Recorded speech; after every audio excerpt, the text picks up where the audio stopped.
Hai semua, Assalamualaikum warahmatullahi taala wabarakatuh. Salam sejahtera.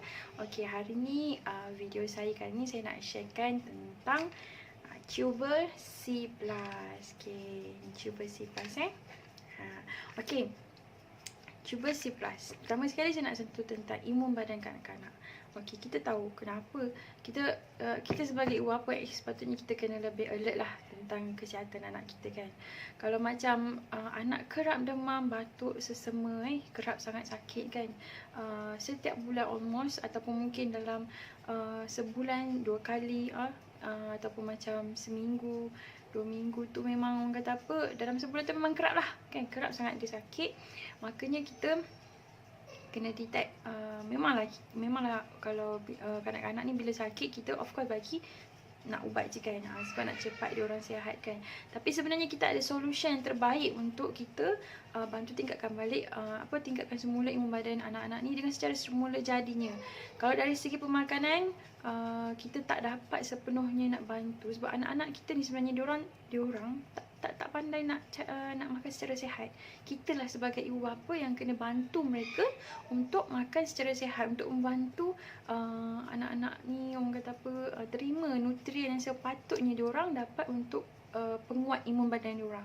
Jadi disebabkan cara makan yang agak orang kata apa kurang seimbang bagi tumbuh besaran mereka, jadi kita perlu ada provide extra nutrien untuk diorang seperti Tubal C+ ni.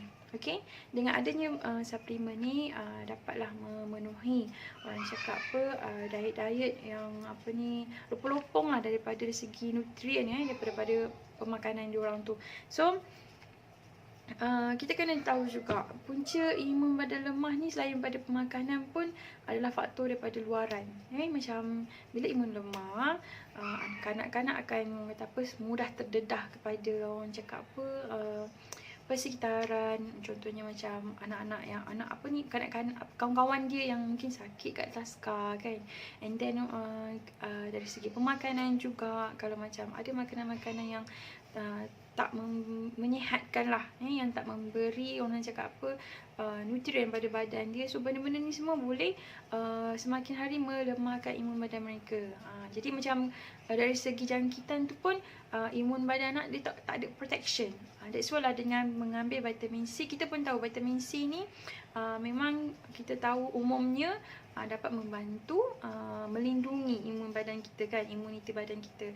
Begitu juga orang dewasa, bukan kanak-kanak je sebenarnya, bukan kanak-kanak je sebenarnya. So bagaimana untuk parents semua dapatkan vitamin C